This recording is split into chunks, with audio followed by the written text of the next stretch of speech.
Welcome to Collecting Chaos and the Eternal Mylite Project, number 51. Independence. That's what I'm going to show you today is some independent comics from the 80s and 90s. There's some bad ones in there. There's some good ones in there. There's some mediocre ones in there. But I saved the very best for last.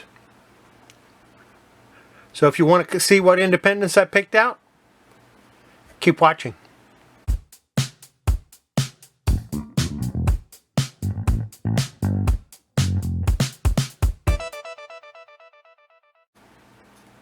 Okay, we're going to start out with 3D Zone, Jungle Adventures, Story and Coloring Book. This is 3D Zone number 3. And of course, it's exactly what it says it is. A 3D comic.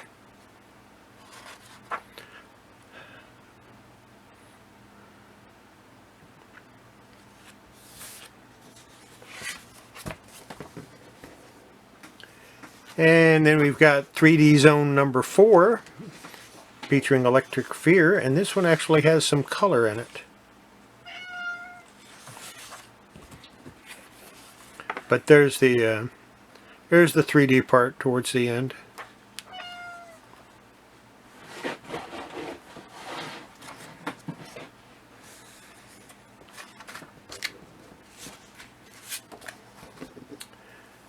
And here's 3D Zone number 10, the Devil Machine Jet.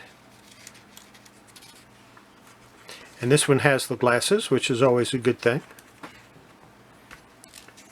Jet Powers. This was published in February 1988. I'd actually like to get a whole run of these because I think they're cool. Number 11, 3D Dance Macabre.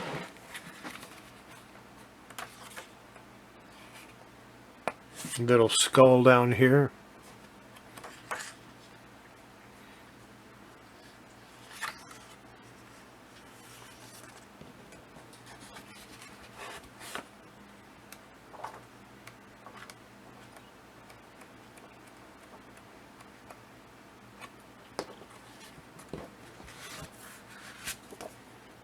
And even the back cover is 3D.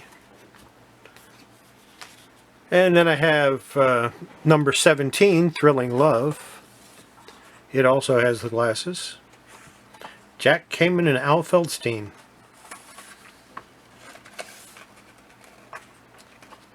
I do have another one, but it's already put away. It's already in Mylar.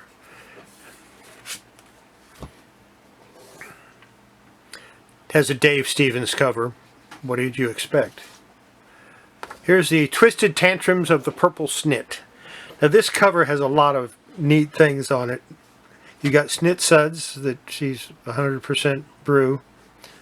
He's sharpening knives and he's got his, and here's how to cook venison, and in the back you have reindeer. You have 8 reindeer.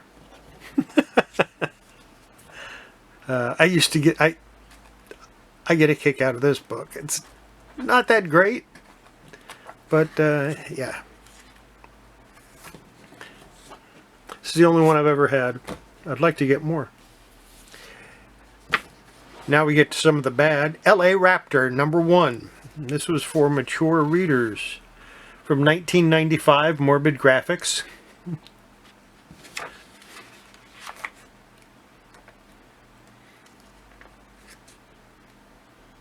And, yeah.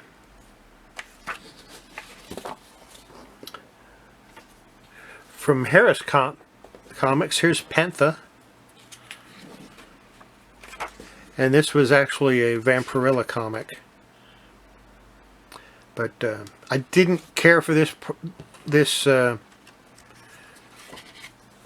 of Vampirella because they changed her suit. And it was no longer the classic vampire or Vampirella suit that we all know and love. It was this crap. And I just never cared for it. I stopped buying the Vampirella comics because of that. Panther Zero. Now for something really strange. From Solson Comics, Those Crazy Peckers.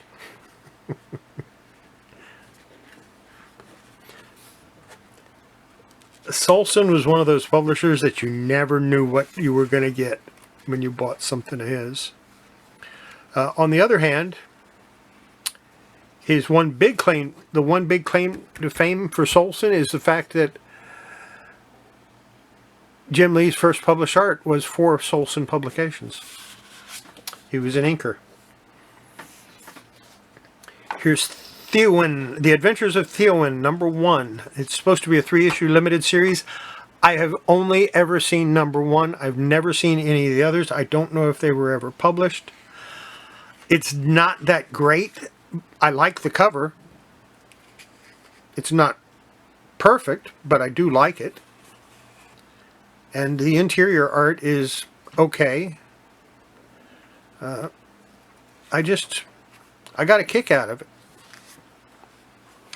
And I would like to get the whole set, if it had more than 3 issues. Here's Terraformer, Shapers of World. I told you that some of it was not going to be good, except for the fact that I think this cover was done by Kelly Jones. Yeah, Kelly Jones did the inside too. But the story is just, yeah. It couldn't have been that great. Here's the second issue of that.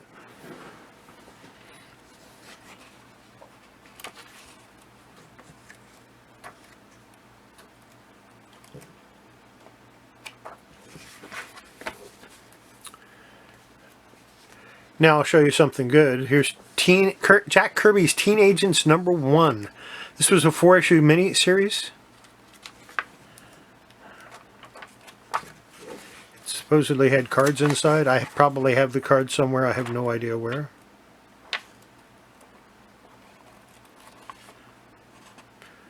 Jack Kirby, I don't think, did the art in here. Kurt Busiek writing, Neil Volk's penciler.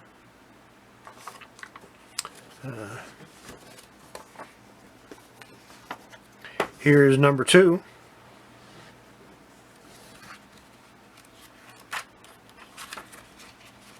It's that in the back.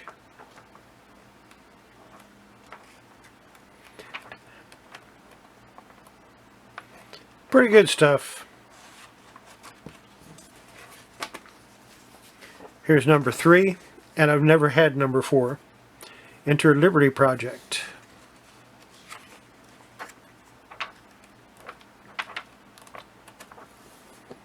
I guess I have to try to find #4. Here's was a comic that was very popular in the 90s. The Trouble with Girls, #2. The Watchmen of Humor.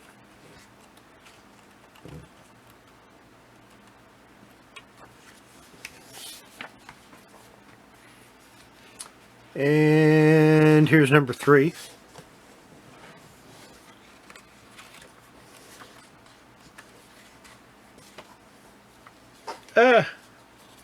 A folded cover. It's not mint. Throw it away. No chance. #4.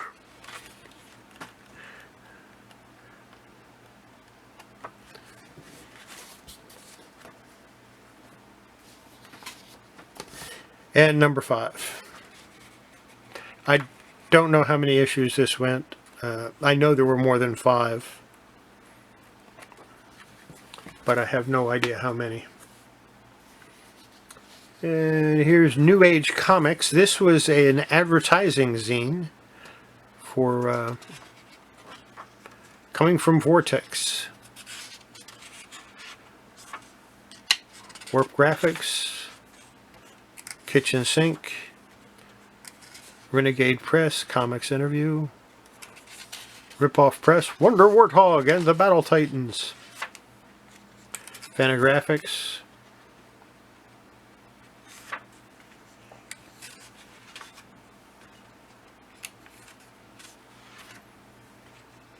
from Sirius, Grey Lore. I have a couple of Grey Lores.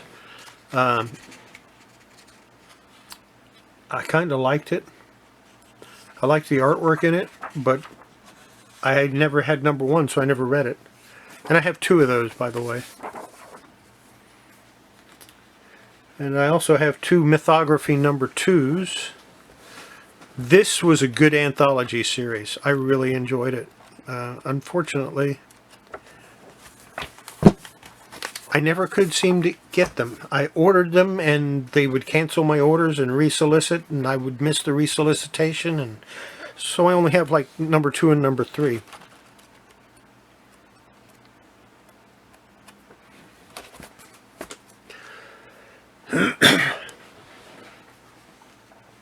From Eclipse Comics, here's Mr. Monster. I believe this is number 2.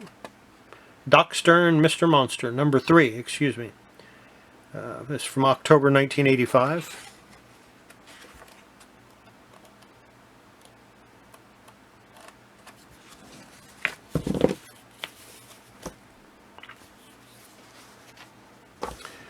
This is number 4.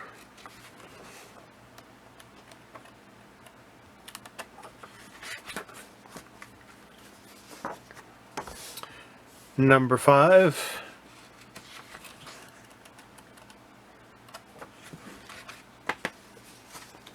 Number 7. And I have 2 of those.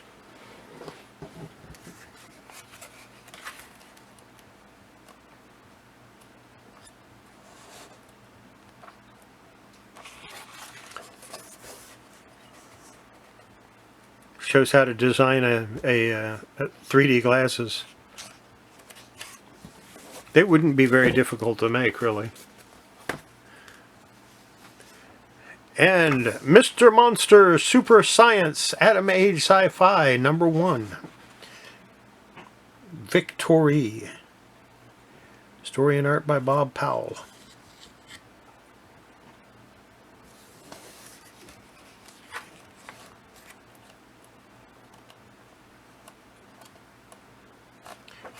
Pretty good stuff.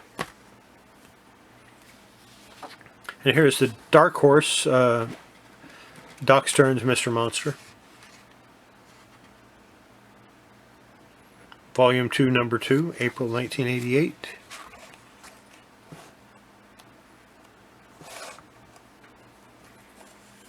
It loses something when it's not in color, but it doesn't lose much. And let's take a little break. Back when I had my store, a woman came in and she brought a stack of comics just about this big. And she said, my son doesn't want to collect comics anymore. He told me to bring these in and sell them. I said, okay. And I flipped through them, and there was nothing of that I wanted. It was mostly X-Men and, you know, Wolverine and Punisher and the stuff that I had lots and lots of copies of. So I told her, look, there's nothing in here I want. I said, so I tell you what I think you should do. If I was interested, I'd probably give you $10 for them. But I'm not, so I'm not. But here's what you do. You take them home. You put them in a closet, in the bottom of a closet, where your son isn't going to look, where he's not going to know about them, and you leave them. Hand him $10 and say that's all you could get for him. In other words, you buy the comics from him. It might be next year. It might be 2 years from now. It might be 10 years from now. Sooner or later, he's going to say, gee, I wish I had those comics that I got rid of. And when he says that, you go into that closet, you get them out, and you hand them to him. If you want to be really bad, you charge him $10. But you hand them to him and say, I never really sold them. Here you are. You will be his hero for life. And she laughed a little bit and she said, okay, well, I'm going to go ahead and give him a little money for him, and I'll put him away like you said, but I doubt that he'll ever ask for them again. 3 or 4 years later, I don't remember exactly, she came into my store with her son. her son was happy as all get out. He was looking at buying some comics. And I just, that's interesting. And while he was looking through the back issues, she went, yesterday, he said he wished he'd never sold his comics. So I did what you said. I gave them back to him.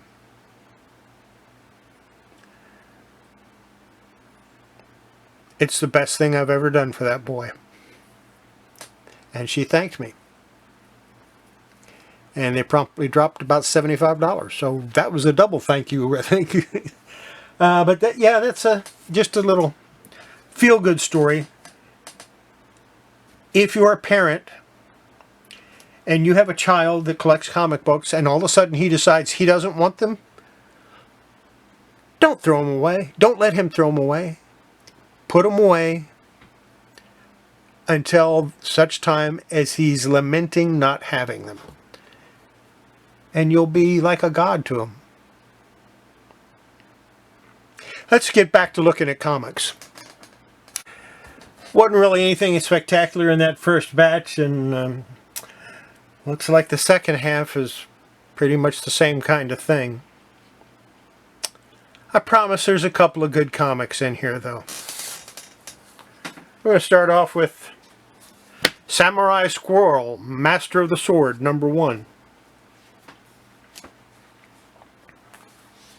I had 2 copies. Notice they're both, for some reason, yeah. And I have 3 like that. So I have 5 copies of this. Why? I don't know. Don't ask. I don't know. They came in collections when I bought collections. Here's issue #2. I have 2 copies of that. Oops. Sneak preview of something. You know, I've got something by Slave Labor Graphics.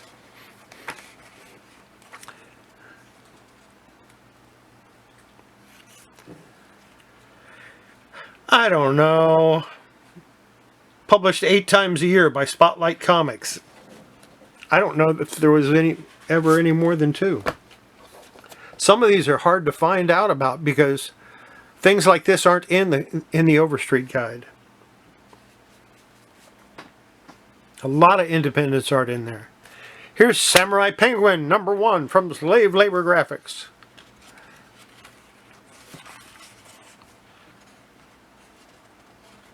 I like Slave Labor Graphics. Never read this. I would never tell Dan Vado that, but I never read this. I promised him I would read them someday. That day just hasn't come yet.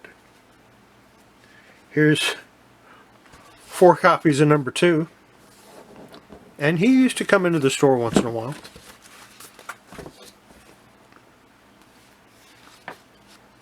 #3. Like I said, I promised him I would read them one day, and that day just hasn't come yet, so.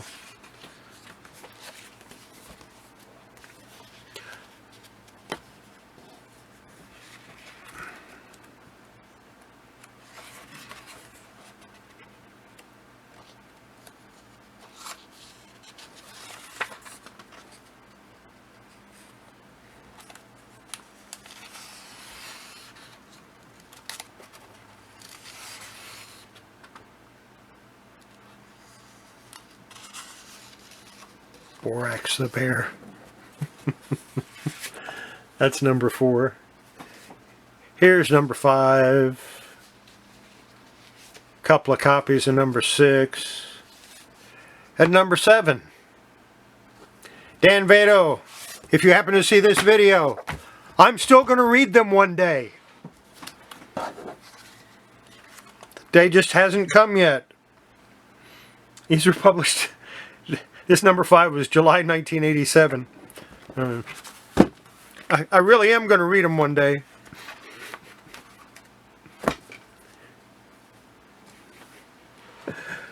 Another thing from Solson Entertainment, or Solson Publications, the Texas Chainsaw Samurai, and I have 3 copies of that. The most terrifyingly The most terrifyingly funny comic ever made. I should cut that part out, but I think I'm going to leave it in. Everybody needs to laugh once in a while. The Texas Chainsaw Samurai. Really? There's got to be something good about this comic.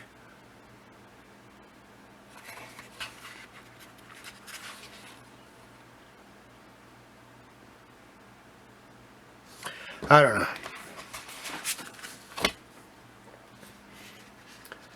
From Dimension Graphics, #1 in a one-issue limited series, Secret Doors. And yet,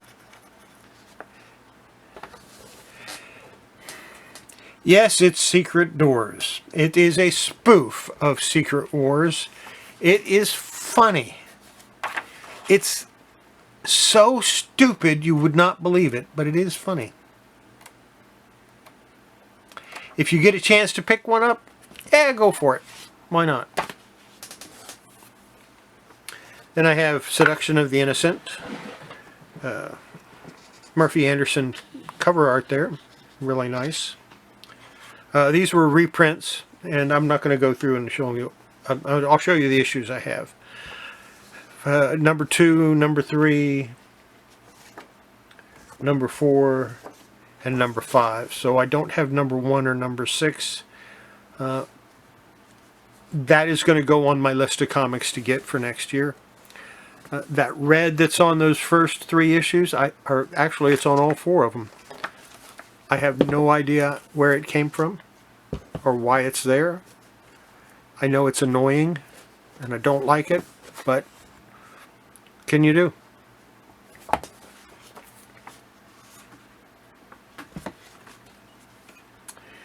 And of course, I have the best of the Seduction of the Innocent, which is the Dave Stevens cover. Yeah, I have that too. More 3D stuff. I like 3D stuff. It's fun. And here's Jack Kirby's Silver Star. He does not do the artwork in it.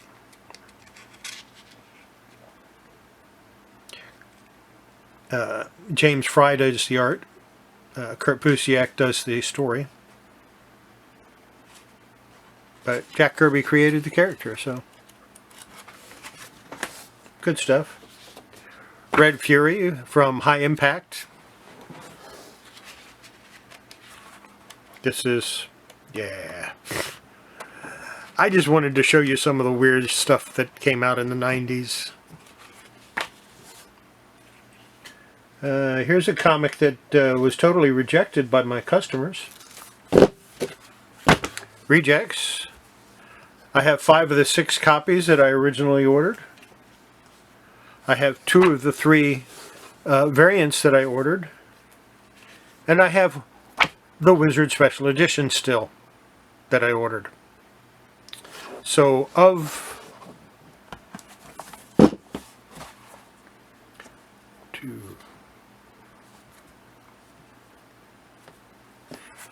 10 comics, I've got 8 left. Oh well. It was aptly named Rejects, because that's what my customers did. Here's Red Fox. I would love to get the whole set of these. I read one of these comics. I don't remember which one it was. And I thoroughly enjoyed it, and I would love to get the whole set. I've got #7. Here's #12, 13, 14, and 15. Yeah, this might end up on my list of things to look for over the next year. I haven't decided yet. The Renegade Rabbit from Printed Matter Comics. This is #2. Never read it because I didn't have #1. And I'm kind of crazy like that.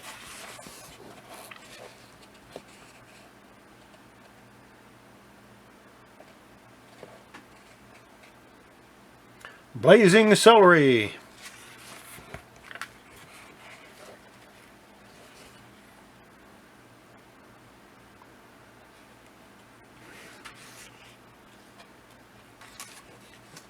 The Tragedy of Spot the Dog by Bill Shakespeare. A previously unpublished masterpiece discovered in some dusty old archives in Venice by Craig Miller. This is Spot. See Spot run. Why does Spot run? This is Sally. See Sally chase Spot.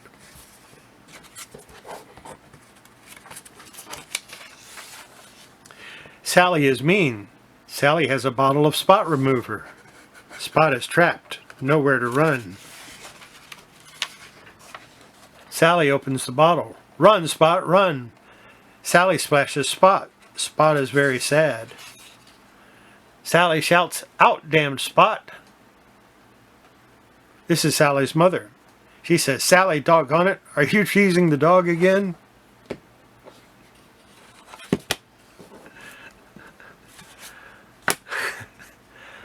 I couldn't resist that.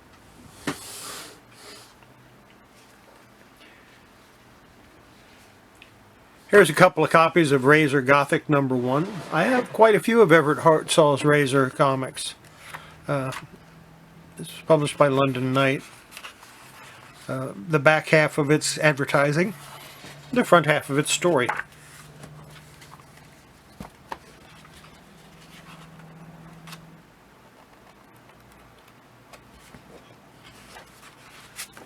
It was actually really popular for a little while there.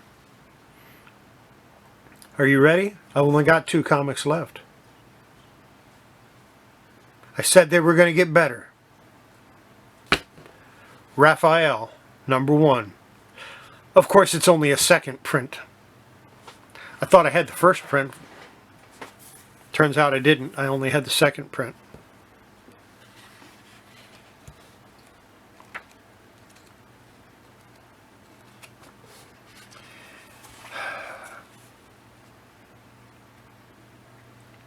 I would rate this as maybe a fine plus copy.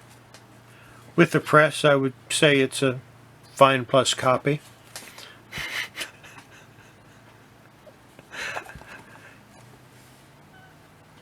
It's rare when I think that it's rare to me when I press a comic, because I know what the defects are. I still see them even though they're not there anymore. But this has some color breaking spine creases in it, and that's why I say fine plus. 1, 2, 3, 4.